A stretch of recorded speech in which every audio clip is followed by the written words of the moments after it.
Welcome to Tasselfoot's Guide to Factory Balls.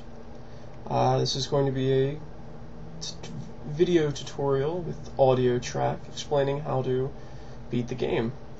As you can see, the object is to turn the balls using paints and different items into the picture at the bottom. So in this you need to make it bigger, which is achieved by clicking, dragging twice on that enlarger. Here you just don't know what the colors are, but I hadn't played this in a while before doing it. It's not really that complicated of a game, and I think that was some sort of a glitch there.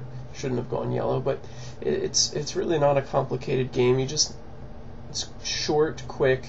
It might take you 2 or 3 run-throughs by yourself to figure it out, since you do have a limited number of balls and you can screw up to the point where you have to throw your ball out.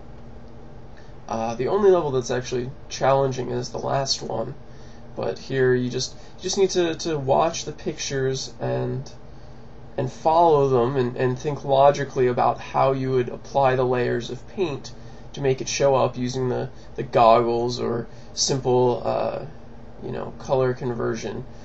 The magenta plus yellow gives you red, etc., etc.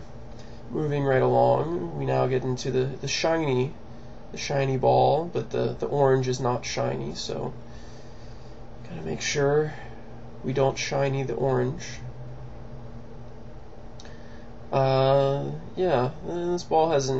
This game has an interesting ending to it, kind of lots and lots of talk, but this isn't meant to be a speed run, so there are minor errors throughout because I didn't practice over and over again to make sure I got it flawlessly. I kind of just know that I can beat the game and recorded the first run that I did just for educational purposes and so that you guys can follow it as well, which is really all you need. I don't lose a ball throughout this run, so it's about the main gist of things. It's that if you follow this exactly, you'll beat it without losing a ball. Here I'm having trouble remembering how to make green, and I make blue, which isn't helpful. So the yellow and the cyan, that'll make green, and from earlier we know that the pink and the yellow makes red. There are 15 levels, or 14 levels in this game, and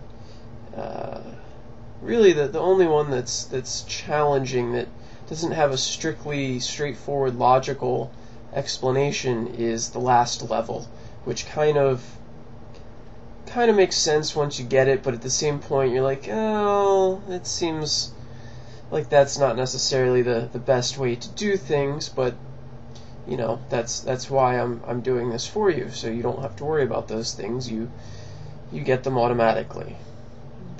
I find it fascinating that the plunger makes the bunny ears, which is amusing. And here we come up onto the final level. So you can see the shining and shimmering ball with the light bulb. That's the aspect of it, the when to make it shiny and when to apply the light bulb. Those are the aspects that make that last level challenging. Feel free to experiment with it yourself to see what I'm talking about, or if you don't care, just play it and follow what I did. But that's it, about 4 minutes long, and you should be able to beat the game yourself. And then there's a nice long ending sequence with the ball physics and the explanation of the game from the creator, the developer of the game. I'm going to sign off, and I'll lay a music track behind this as well for some ambient noise behind my melodic voice. This is Tasselfoot signing off with the Factory Balls video walkthrough.